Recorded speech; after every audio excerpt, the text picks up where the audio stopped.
इतकं दूषित झालेलं आहे की मी तुमच्याशी गोड बोललो होतो लगेच तर माणूस म्हणून त्याच्याशी काय एवढं गोड बोलत होते. पण आपल्या मनातला निर्मळपणा जर आपण वाहता ठेवला ना तर आपल्या प्रतिभेला आपल्या निर्मितीला रोखण्याची ताकद कोणामध्येही नाही. मला ज्यांच्या कविता आवडायच्या इंद्रजित भालेराव सरांच्या, मला माझ्या जातकुळीचा कवी वाटायचा. मी ज्या शेतात राहतो, मी ज्या पावसात भिजतो, मी ज्या लोकांचं जगणं पाहतो, मला त्यांच्या कविता त्याच्याशी मिळत्याच होत्या वाटायच्या. मी सर एक मोटरसायकल आहे माझ्याकडे ती डिस्कवर नावाची, 10 वर्षामध्ये 2.5 लाख किलोमीटर झालेत. मी आता ती गाडी ठेवून दिली, स्पेअर पार्ट मिळत नाही 135. 10 वर्षामध्ये 2.5 लाख किलोमीटर. मी नाही मानधनाचा विचार केला, पैशाचा विचार केला. गाडीला किक मारली औरंगाबाद, एखादा कवी संमेलन असेल मी ऐकणार, तिथून 9 वाजता निघणार, घरी येणार. कित्येक वेळा मोटरसायकल पैठणमध्येच पंक्चर व्हायची, मी तसाच घेऊन यायची होती, ट्यूब बदलावं लागेल. औरंगनगरला कित्येक वेळा, बीडला कित्येक वेळा, भालेराव सरांकडे प्रचंड वेळा, नांदेड, वसंत बिरादारांकडे लोहा, मोटरसायकल. अहो आपली वाहन नाही ही अडचण नाही, आपली आंतरिक इच्छा किती आहे, आंतरिक इच्छा महत्वाची आहे. मी जाऊ शकतो, आपले जर मराठी इथून घोड्यावर पानिपतला जाऊ शकतात, तर मी का नाही जाऊ शकत नागपूरला, चंद्रपूरला भेटायला. मी जायचो आणि मला त्याच्यामध्ये आनंद मिळायचा. तो आनंद सर सांगितला पाहिजे तुम्हाला. तो या कारणासाठी की मी ज्या पण लेखकाकडे गेलो, ज्या पण कवीकडे गेलो, त्यावेळेस फोन पण नसायचे. आपण त्यांच्याकडे अचानक जात आहोत, त्यांचं काही नियोजित काम असू शकतं, पण तिथं गेल्यानंतर मला कधीही कोणत्याही लेखकाकडून असं ऐकायला मिळालं नाही की तुम्ही आता चुकीच्या वेळी झाला, आज माझा इकडे दौरा आहे. त्यांनी एवढा वेळ दिला. अहो स्वतःच्या मुलाला कोणी एवढा जीव लावणार नाही. मी खरोखर या लोकांचा ऋणी आहे. वसंत बिरादारांचा आहे, भगवान ठग वारले त्यांचा आहे, किसन पाटील वारले त्यांचा आहे, आनंद यादवांचा आहे. किती वेळ दिलेला आहे त्या माणसाने. आणि समाजासाठी काम करणं काय असतं ना, ते हे वेळ देणं असतं. आज आपण एखाद्याला ठरवून जरी गेलो ना, ते म्हणतात फोन करून यायला पाहिजे होतं, माझं काम बिघडलं नसतं. पण हा जो संवाद करतात ना मोकळेपणाने सर, बस यांच्या प्रति कृतज्ञता. काही माणसं ओळखीची असतात, मोठी असतात, आपल्या बरोबर भेटतात, बोलत नाहीत, मोबाईलवर गेल्यावर मेसेज पाठवतात, आपण बोलू शकलो नाही, भेटू शकलो नाही. अरे तू तुमच्या जिंदगीवर तुम्ही समोरासमोर असताना एक शब्द बोलू शकत नाही आणि नंतर तुम्ही सोशल मीडियाचा वापर करून बोलता.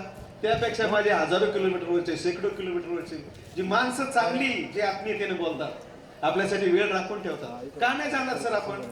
आपल्याला सुट्टी असली आपण घराकडे पळतो, आपल्याला आईला भेटावं वाटतं, वडिलांना भेटावं वाटतं, तितक्याच प्रेमानं त्या साहित्यिकांना मला भेटावं असं वाटतं. त्यापेक्षा वेगळं काही सांगतो नाही. धन्यवाद. बाळांनो, मला चंदू बोर्डे क्रिकेटर आहे, त्या नाव त्याची एक गोष्ट आठवते. त्याला क्रिकेटचं इतकं प्रचंड वेळ होतं ना, पण पैसे नसायचे त्याला स्टेडियममध्ये जाऊन मॅच पाहिला. तो झाडावर चढून मॅच पाहायचा आणि त्या वेळापायी त्याला इतकं क्रिकेट, म्हणजे तो क्रिकेटमध्ये इतका उंच गेला ना, म्हणजे ते आतून लागतं ती धडपड.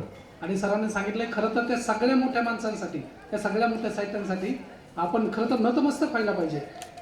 आता तसे दिवस नाही राहिले. सरांनी ती पण खंत बोलून दाखवली की पहिले खूप असायचे, आपलेपणानं सगळं त्याला जपलं जायचं, त्याला लिहितं केलं जायचं, त्याला बोलतं केलं जायचं. पण आता अलीकडं खूप सगळ्या गोष्टीवर त्या न बोलल्याला बरं सगळे कंपोज झालेत. म्हणजे अगदी त्या कार्यक्रम पत्रिका ठरण्यापासून तर कुणाला पुश करायचं, कुणाला दाबायचं, इथपर्यंत सगळं झालंय. आणि की काळ खूप सरांनी सांगितलं की अगदी आनंद यादवापासून तर अलीकडं अगदी भगवान ठगपर्यंत सांगितलं. ती सगळी खरं तर ते सगळे खूप उपकार आहे त्या माणसांचे आपल्या सगळ्यावर. आणि मी सरांना सांगितलं त्यांच्याकडं कोण कोण भेटायला जायचं, पण सरांकडं आमच्या येणारे आम्ही खूप सगळे मित्र आहेत. अगदी आत्ता ज्याला साहित्याचा युवा अकादमी पाठीमागे मिळाला आहे, ईश्वर पाटेकर असतील, बाळासाहेब गरकड असतील, किंवा इथं जाधव सर असतील, मी असेल, आम्ही खूपदा सरांकडे गेलो, खूप या विषयावर बोललोय. बडे सर खरं तर या आमच्या भागातून आधी त्या पिढीचं लिहिणाऱ्या नेतृत्व करणारे, बडे सरानंतर कैलास दौंड सर. आणि ह्या माणसाकडे बघत आम्ही लिहिते झालोय. यांनी आम्हाला सांगितलंय काय लिहिलं पाहिजे, काय बोललं पाहिजे. या सगळ्या त्यांचे खूप उपकार आहेत आपल्यावर, किंवा इथून सगळ्याच इथल्या सगळ्याच माणसांवर.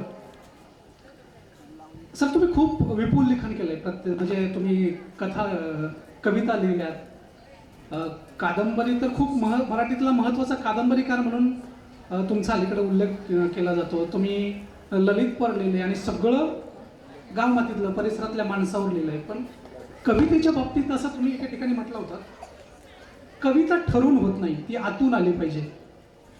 कविता ठरून होत नाही, ती आतून आली पाहिजे. हे आतून येणं म्हणजे नेमकं काय आणि त्यासाठी काय काय करावं लागतं? अगदीच महत्वाचा प्रश्न आहे सर. आणि खरं तर कविता जर आतून आली नसती तर मी गद्य काही लिखाण केलंच नसतं सर. मी सगळ्याच कविता लिहिल्या असते. परंतु जेव्हा आपण एखाद्या रस्त्याने जातो, आपल्या पायात एखादा काटा मोडतो आणि आपण तो काटा काढण्याचा प्रयत्न करतो, उपसण्याचा प्रयत्न करतो, तो निघत नाही. काही भाग त्याच्या आतमध्येच आपल्या पायात पडून राहतो.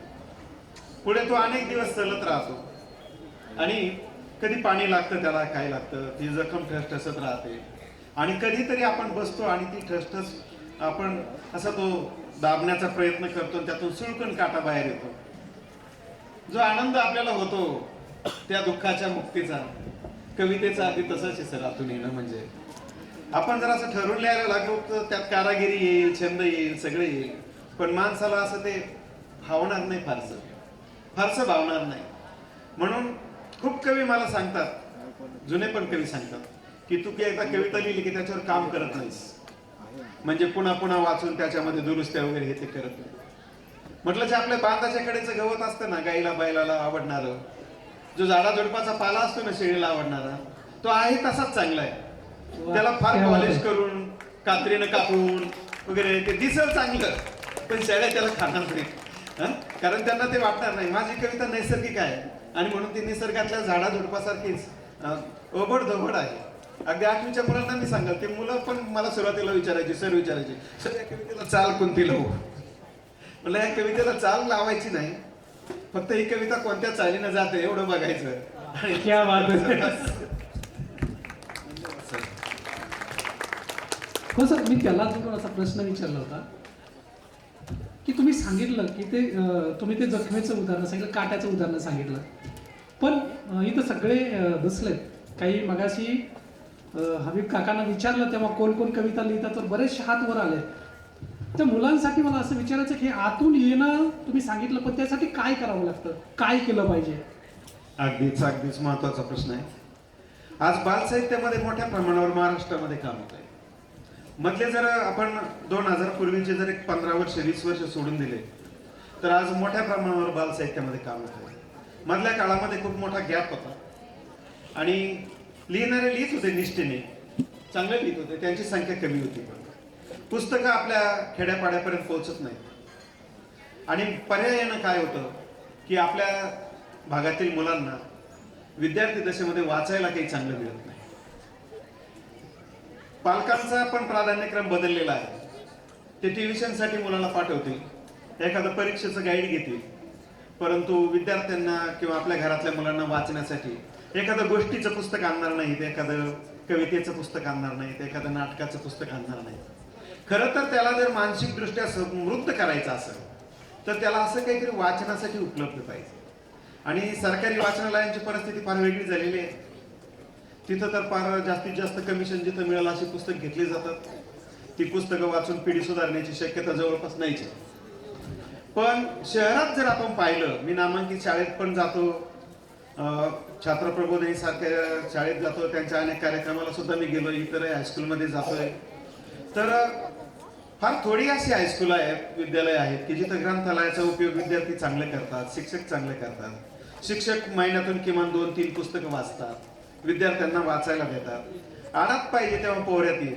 मुलांना जर आपण खूप वाचायला दिलं ना कविता, त्यांना कवितेची जर 5 पुस्तकं वाचायला दिली तर कविता न लिहिणारा मुलगा सुद्धा बघा पुढच्या महिन्यामध्ये एक तोडकी मोडकी कविता लिहून आणली. क्या बात आहे.